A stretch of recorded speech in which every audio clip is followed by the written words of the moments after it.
नमस्कार, 20 मिनट 20 खबर में आपका स्वागत है। मैं हूं आपके साथ सुमित गुप्ता। इस बुलेटिन में हम आपको प्रदेश के अलग अलग हिस्सों की खबर दिखाएंगे। तो चलिए शुरू करते हैं 20 मिनट में 20 खबरों का सिलसिला। पुलिस ठान ले तो असंभव भी संभव हो जाता है। तस्वीरें इसकी तस्दीक करती हैं। जी हां, नागौर पुलिस ने ऐसी कामयाबी हासिल की है जो अब तक आपने फिल्मों में ही देखी होगी या फिर किस्से कहानियों में भी सुनी होगी। जी हां, जिले के खींवसर क्षेत्र में ट्रैक्टर चालक से हुई लूट की वारदात का पुलिस ने 24 घंटे के भीतर ही खुलासा कर दिया। यकीन नहीं हो रहा ना? हो भी कैसे? अब तो आप यही देखते सुनते आए हैं कि लुटेरे वारदात को अंजाम देकर फरार हो जाते हैं और पुलिस लकीर पीटती रह जाती है। लेकिन यहाँ पर मामला अलग निकला। पुलिस ने मामले में 4 आरोपियों को गिरफ्तार किया है। लूट की यह वारदात खींवसर क्षेत्र में ट्रैक्टर चालक जान मोहम्मद के साथ हुई थी, जिसका सीसीटीवी फुटेज भी सामने आया है। जानकारी के अनुसार आरोपियों ने पीड़ित से मारपीट कर 10,000 रुपए लूट लिए। पीड़ित ने पुलिस में रिपोर्ट दर्ज करवाई। पुलिस मुस्तैदी से जुटी और बातों ही बातों में लुटेरे दबोच लिए गए। खींवसर पुलिस ने वारदात को अंजाम देने वाले 4 आरोपियों को गिरफ्तार कर लिया है। प्रदेश सरकार में कैबिनेट मंत्री प्रमोद जैन भाया पंजाब में बतौर संगरूर जिला प्रभारी कांग्रेस उम्मीदवारों के पक्ष में चुनाव प्रचार कर रहे हैं। प्रमोद जैन भाया ने संगरूर के मुख्य बाजार में वैश्य समाज के प्रतिष्ठित व्यापारियों के साथ बैठक की और कांग्रेस प्रत्याशी विजय इंदर सिंगला को जिताने की अपील की। इसके अलावा उन्होंने घर घर लोगों के बीच जाकर कांग्रेस के पक्ष में मतदान करने की अपील की है। संगरूर से प्रचार करने के लिए ऑब्जर्वर प्रमोद जैन भाया सहरद विधानसभा पहुंचे। सहरद पहुंचकर उन्होंने कांग्रेस प्रत्याशी कुलदीप नागरा पटियाला के लिए मुख्य बाजार में जनसंपर्क किया। इस दौरान चुनाव प्रचार में भाया के साथ राजस्थान की टीम भी मौजूद रही। गौरतलब है कि प्रमोद जैन भाया पिछले कई दिनों से यहां पर चुनाव प्रचार कर रहे हैं। उन्होंने बताया कि संगरूर जिले समेत पूरे पंजाब में कांग्रेस के पक्ष में माहौल है। कमरे का खुला दरवाजा और फर्श पर बिखरे सामान, तस्वीरें झालावाड़ की हैं, जहां चोरों का दुस्साहस बढ़ता जा रहा है, जबकि पुलिस गफलत की नींद सो रही है और चोर ताले चटकाते फिर रहे हैं। किसी न किसी गांव कस्बे में चोरी की वारदात को अंजाम देते फिर रहे हैं और झालावाड़ पुलिस तहकीकात और गिरफ्तारी का जुमला उछालकर अपना वजूद साबित कर रही है। इस बार चोरों ने भवानी मंडी कस्बे के मुख्य बाजार में बड़ी वारदात को अंजाम दिया। चोरों ने ज्वेलरी शॉप के ताले तोड़े और लाखों रुपए के जेवर लेकर फरार हो गए। दुस्साहस ऐसा कि एक भारी भरकम तिजोरी तोड़कर दुकान के बाहर छोड़ गए। मामले की जानकारी मिलने के बाद भवानी मंडी थाना पुलिस ने मौका मुआयना किया। मामले की जानकारी मिलने के बाद शहर के कई व्यापारी भी मौके पर पहुंचे और पुलिस के खिलाफ आक्रोश जताया। व्यापारियों ने पुलिस से जल्द चोरों को दबोचकर माल बरामद करने की मांग की है। 5:30 बजे मेरे को किसी ने फोन पर सूचना दी कि आपकी दुकान के ताले टूटे हुए हैं। 5:30 बजे आया, आके देखा एक तिजोरी बाहर पड़ी हुई थी बाथरूम के गली में। दुकान के अंदर की बड़ी तिजोरी टूटी हुई है, जिसमें से सारा माल गायब है। अदम गोंडवी ने कहा है, तुम्हारी फाइलों में गांव का मौसम गुलाबी है, मगर ये आंकड़े झूठे हैं। ये दावा किताबी है। ये तस्वीर गांव की बदहाली बयान करने के लिए काफी है। ये तस्वीर जिम्मेदारों को कटघरे में खड़ा करने के लिए काफी है। तस्वीरें 12 जिले के किशनगंज पंचायत समिति के सहरिया आदिवासी बहुल चंद्रपुरा नया गांव की है। 1000 लोगों की आबादी वाले इस गांव की ये मुख्य सड़क है, जिससे होकर मध्य प्रदेश तक के लोग रामगढ़ का रास्ता तय करते हैं। लेकिन अतिक्रमण और प्रशासनिक अनदेखी के चलते सड़क अब नाले में तब्दील हो चुकी है। इस सड़क पर करीब 4 फीट तक पानी भरा हुआ है। इसी पानी से यहाँ के ग्रामीणों को होकर गुजरना पड़ता है। पीने का पानी लेने के लिए भी महिलाओं को इसी रास्ते से आना जाना पड़ता है।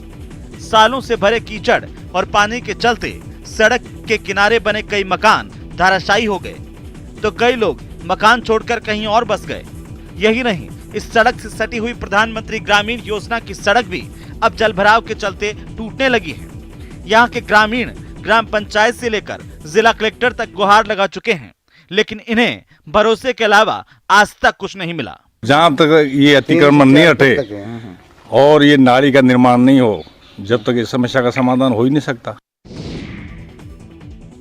दर्द और बेबसी में डूबी ये वो आवाज है जिसका कोई पुरसाने हाल नहीं है। टोंक के देवली के रहने वाले रईस मोहम्मद ने कलेक्टर चिन्मय गोपाल से मिलकर 8 साल की बेटी के इलाज की गुहार लगाई है और मदद नहीं मिलने पर परिवार सहित इच्छा मृत्यु करने की अनुमति मांगी है।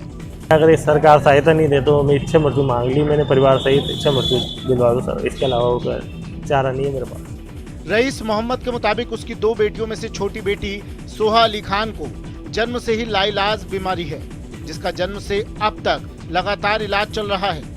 इलाज में लोन लेने के साथ ही बाजार से ब्याज लेकर इलाज करवाने की वजह से परिवार पूरी तरह से कर्जे में डूब चुका है। अब जिससे परेशानी की इसकी लेटरिन पेशाब बिल्कुल भी कंट्रोल में नहीं है, जिससे पर डे का 1000 रुपये का खर्चा आता है इसका दवाइयों का और डाइपर का। ये समस्या मैं 8 साल 6 महीने से मैं बैन कर रहा हूँ, इसका गवर्नमेंट से अभी कोई भी सहायता नहीं मिल रही है। मंत्री विधायक से इनके सब तक बात पहुँचा चुका हूँ और मिल भी चुका हूँ, लेकिन अभी तक कोई समस्या का समाधान नहीं कर रहे हैं। यूं तो खाकी पर कई बार दाग लगते आए हैं, लेकिन ऐसे भी काफी पुलिसकर्मी हैं जिनके बुलंद इकबाल से खाकी चमक रही है। ऐसा ही एक मामला सूर्यनगरी से आया है। जानकारी के मुताबिक महिला हेड कांस्टेबल मंजू मेहता को जोधपुर जिला कलेक्ट्रेट परिसर के पार्किंग में ज्वेलरी और रुपयों से भरा हुआ एक लावारिस बैग दिखा, जिसे उन्होंने सुरक्षित अपने पास रख लिया और कई लोगों से पूछताछ की, लेकिन सही मालिक नहीं मिला। मंजू मेहता ने बैग के मालिक का इंतजार किया। कुछ ही देर के बाद एक नई नवेली दुल्हन और कुछ महिलाएं वहां पर अपना बैग तलाशती हुई नजर आईं। महिला हेड कांस्टेबल ने बैग के बारे में जानकारी मांगी, उनसे बैग में रखे सामान के बारे में पूरी जानकारी ली और पूरी तरह आश्वस्त होने के बाद उन महिलाओं को बैग सुपुर्द कर दिया। परिवार के सभी लोगों ने महिला हेड कांस्टेबल को ईमानदारी के लिए धन्यवाद दिया है। मुझे गाड़ी के पास में एक बैग मिला, उसको उठाकर मैंने दफ्तर के यहाँ रख दिया। तभी 5-7 महिलाएं आई और बोला ये बैग हमारा है। मैंने कहा बैग आपका है तो मैं आपको बैग देने के लिए तैयार हूँ। मैंने आप इसमें बता दो इसमें क्या क्या सामान है, उसके बाद में मैं आपको बैग दे दूँगी। अनूठी लोक सांस्कृतिक परंपराओं और एक से बढ़कर एक आकर्षक कार्यक्रमों की वजह से दुनिया भर में मशहूर मरु महोत्सव में शिरकत कर रहे पद्मश्री अनवर खान भैया ने धरती धोरानी गाकर लोगों को मंत्रमुग्ध कर दिया। अनवर खान ने सूफी गायन को ऊंचाइयां प्रदान करते हुए दमादम मस्त कलंदर के स्वरों पर रसिकों को झूमने पर मजबूर कर दिया।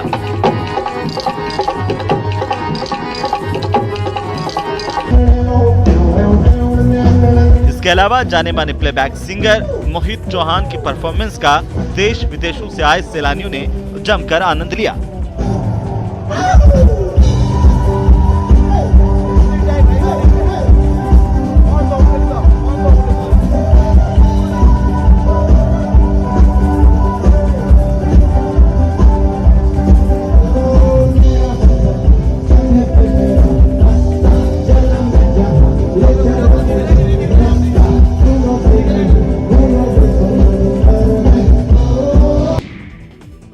रंग बिरंगी संस्कृति से ही भारत की संस्कृति पूरी दुनिया में विशेष पहचान रखती है। यहाँ कई प्रकार के तीज त्योहार पर्व मनाए जाते हैं जो भारतीय संस्कृति के परिचायक होते हैं, दुनिया को अपनी ओर आकर्षित भी करते हैं। तस्वीरें जैसलमेर के मरु महोत्सव की है। महोत्सव में शिरकत करने पहुंचे पद्मश्री अनवर खान ने न्यूज 18 राजस्थान से खास बातचीत में कहा है कि मरु महोत्सव में स्थानीय कलाकारों को विशेष स्थान देना चाहिए। अनवर खान ने कहा कि मांगणियार समाज सैकड़ों सालों से गानों की प्रस्तुति दे रहा है। बाहरी संगीतकारों को बुलाकर स्थानीय कलाकारों को दरकिनार किया जा रहा है। तो ये सरकार का शुक्रिया अदा करते हैं हम, और हमें बहुत खुशी है, बहुत गर्व है कि हर साल ये मेला किया जाता है, मरु मेला। तो इसमें पूरी दुनिया के लोग आते हैं और एक ख्याति प्राप्त बहुत बड़ा मेला है। और विशेष तौर से लोक कलाकारों के लिए ये लोक कला और यहाँ की वेशभूषा, यहाँ का म्यूज़िक और यहाँ की मर्यादा और खान पान, अपना जो इंस्ट्रूमेंट और यहाँ के जो गीत जो कई विषयों से कई सालों से गाया हुआ आया है।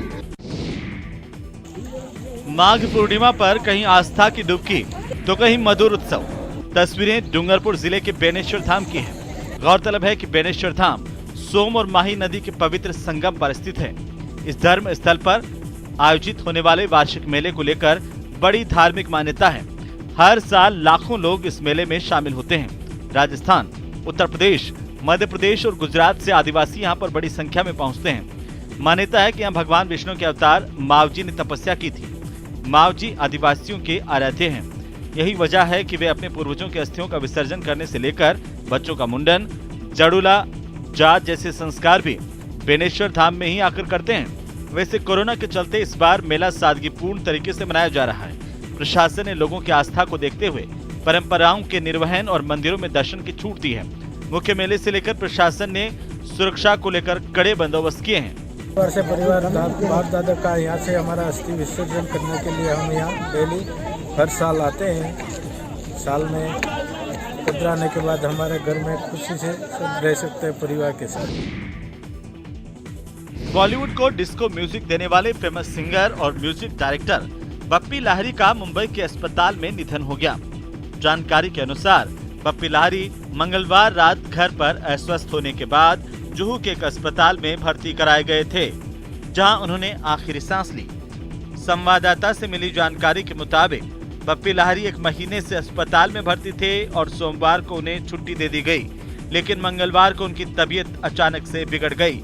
इसके बाद उनके परिवार ने एक डॉक्टर को अपने घर पर बुलाया और इसके बाद उन्हें अस्पताल लाया गया। उन्हें स्वास्थ्य संबंधी कई समस्याएं थीं। बप्पी लाहिरी 69 साल के थे। बप्पी लाहिरी को 1970-80 के दशक की शुरुआत की कई फिल्मों जैसे चलते चलते, डिस्को डांसर और शराबी में लोकप्रिय गाने देने के लिए जाना जाता है। उनका आखिरी बॉलीवुड गाना बंकस 2020 की फिल्म बागी 3 के लिए आया था। आपको बता दें कि बप्पी लाहिरी का असली नाम अलोकेश लाहिरी था। उनका जन्म 27 नवंबर 1952 को पश्चिम बंगाल के जलपाईगुड़ी में हुआ था। बप्पी लाहिरी के अचानक निधन से प्रशंसकों में शोक की लहर है। बप्पी लाहिरी के जाने से बॉलीवुड समेत प्रशंसकों के बीच शोक की लहर देखने को मिल रही है। पीएम मोदी ने ट्वीट करके कहा है कि बप्पी लाहिरी का जीवन स्वभाव सभी को याद रहेगा। केंद्रीय गृह मंत्री अमित शाह ने भी ट्वीट करके कहा कि महान गायक और संगीतकार बप्पी लाहिरी जी के निधन के बारे में जानकर दुख हुआ। उनके निधन से भारतीय संगीत की दुनिया में एक बड़ा खालीपन आ गया है। बॉलीवुड सेलेब्स ने भी एवरग्रीन म्यूजिक कंपोजर और सिंगर बप्पी दा के निधन पर गहरा शोक व्यक्त किया है। कामयाबी उसने छीन ली मुंबई में और अपनी एक जगह बनाया। As a disco dancer, disco music में वो एक अलग मुकाम बनाया। और बप्पी लाहिरी इतना कम उम्र में एक के बाद एक हिट फिल्म किया इंडस्ट्री में, एंड म्यूजिक का एक अलग एक पहचान बनाया। कंपोजिशन भी बहुत अच्छा होता था और उनका योगदान हिंदी फिल्म में बहुत बहुत रहेगा। उनको डिस्को किंग भी कहा जाता था और मेरे ख्याल से जो उनके चाहने वाले हैं, जितने लोग भी हैं जो उनके गाने हमेशा सुनते हैं, चाहे शादी हो, कोई भी फंक्शन हो, पार्टी हो, डिस्को हो, वो सब हम बप्पी दा को मिस करेंगे। राम का भव्य मंदिर है। धार्मिक मान्यता है कि इस मंदिर का निर्माण स्वयं भगवान परशुराम ने अपने फरसे से पहाड़ी को काटकर ही किया था। उन्होंने यह मंदिर शिव जी की तपस्या करने के लिए बनाया था। वे शिव भक्त थे। धार्मिक किंवदंतियों के मुताबिक भगवान परशुराम की भक्ति से प्रसन्न होकर भगवान शिव ने उन्हें फरसा दिया था, जिसे परशु भी कहते हैं। इस परशु की प्राप्ति के कारण ही उनका नाम परशुराम पड़ा। गुफा मंदिर से कुछ मील की दूरी पर स्थित है मां त्रिकुंडिया। इस मां त्रिकुंडिया को ही मेवाड़ का हरिद्वार कहा जाता है। जिस प्रकार हरिद्वार जाकर गंगा नदी में स्नान करने से भक्तों के जाने अनजाने में किए गए पाप कट जाते हैं, उसी प्रकार से इस कुंड में स्नान से भी ये धार्मिक मान्यता है कि सभी प्रकार के पापों से मुक्ति मिलती है। ये वही कुंड है जहां शिव जी की तपस्या कर और शिव प्रेरणा से परशुराम ने स्नान किया था। यहाँ स्नान के बाद ही परशुराम को मातृ हत्या के पाप से मुक्ति मिली थी। तभी से इस कुंड का नाम मां त्रिकुंडिया पड़ा। भगवान की मंगलेश्वर महादेव का दर्शन नहीं हुए तो वो यात्रा भी परिपूर्ण नहीं होती है। इसलिए सभी लोग यहाँ से भगवान का यात्रा पूर्ण होने के बाद भगवान भोलेनाथ का दर्शन करके यहाँ से घर पे जाते हैं। अरे हेड साहब, वीडियो कैसे ये आप खड्डा क्यों बंद कर रहे हो? हेड साहब का नाम बताओ। आपका नाम बताइए। आपका नाम बताइए हेड साहब। अरे एक बार आए दिन एक्सीडेंट होते हैं इसलिए। उदयपुर शहर में सड़कों पर पड़े गड्ढों की समस्या से आम आदमी जहां परेशान है, वहीं फतेहपुरा इलाके में ड्यूटी पर तैनात ट्रैफिक पुलिसकर्मी ने गड्ढे की मरम्मत नहीं होने पर बड़ी पहल की। उसने सड़क के गड्ढों को भरने का निर्णय किया और फावड़े से सड़क के गड्ढे भर दिए, जिसे देख आसपास के लोगों की भीड़ जुट गई। लेकिन पुलिसकर्मी पर इसका कोई असर नहीं हुआ। वो सड़क के गड्ढों को भरने लगा।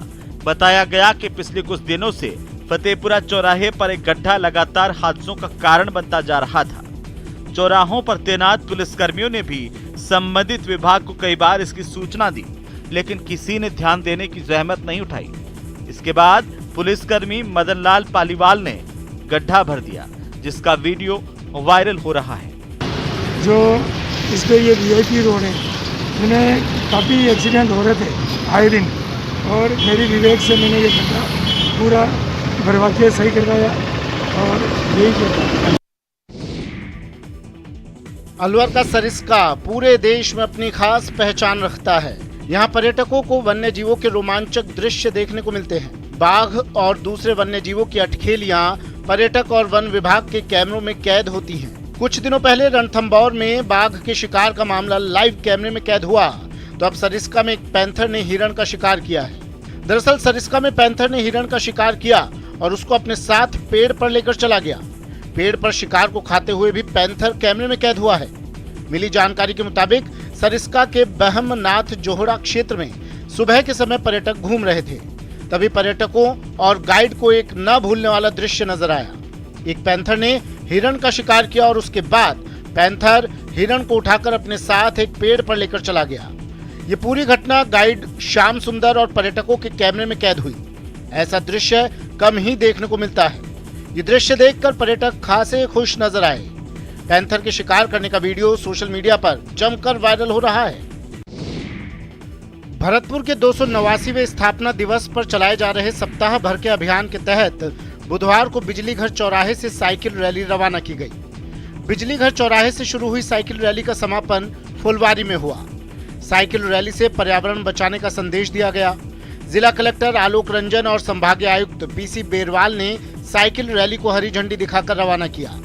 लोग सैकड़ों की संख्या में साइकिल रैली में भाग लेने के लिए पहुंचे थे। पर्यावरण बचाने के लिए ये जो साइकिल रैली है वो आयोजित की जा रही है। साफ तौर पर जो लगाई गई है पट्टिका की पर्यावरण का रखें ध्यान, तभी बनेगा देश महान। यहाँ पर सैकड़ों की तादाद में जो साइकिल हैं उनको लेकर के पहुंचे हैं और संभागीय आयुक्त हैं और जिला कलेक्टर हैं वो हरी झंडी दिखा करके यहाँ साइकिल रैली को रवाना करेंगे। ये हमारा जो पर्यावरण है और जिसके ये बहुत सारी चुनौती हैं, उनसे हम सावधान रहें, हमारे पर्यावरण को बचाएं, ताकि जितने भी प्रकृति में जीव जंतु हैं, वनस्पति है, उसमें एक संतुलन बना रहे और हमारा जीवन है वो एक हेल्दी जीवन सबका चलता रहे। कोरोना पेंडेमिक के करीब 2 साल बीतने के बाद आखिरकार बुधवार से प्रदेश पूरी तरह अनलॉक हो गया। राज्य सरकार ने कोरोना संबंधी सभी पाबंदियों को हटा लिया है।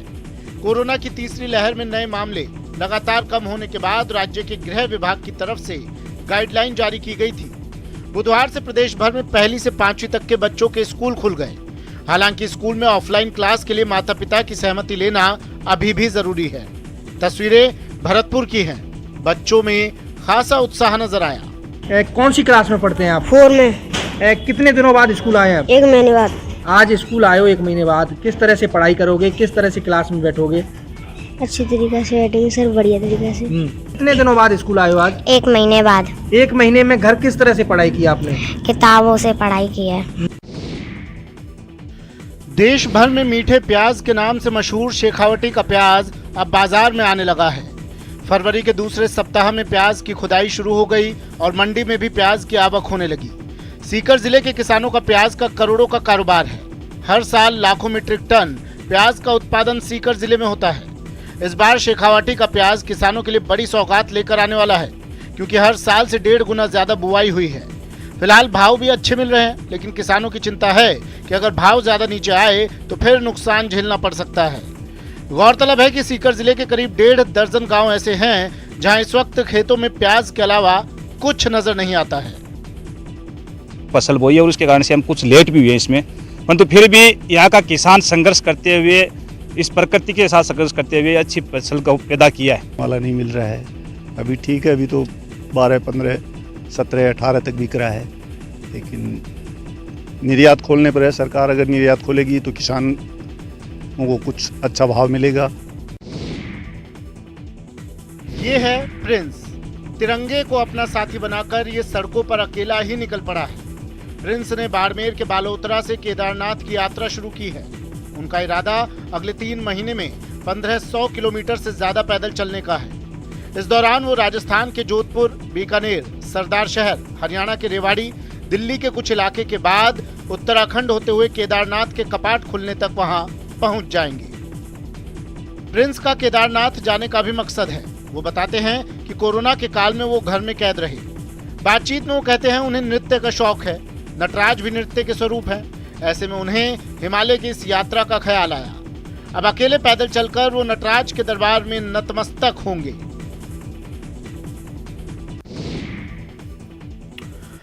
डॉक्टर सुरेश और उनकी पत्नी अंजू की कहानी सुनकर आपका प्यार पर यकीन और पुख्ता हो जाएगा। कोरोना की दूसरी लहर में सुरेश की पत्नी अंजू मौत के मुंह में करीब करीब चली ही गई थी, लेकिन सुरेश का समर्पण ऐसा था कि वो अंजू को मौत के मुंह से वापस खींच लाए। इनकी कहानी सुनेंगे तो आप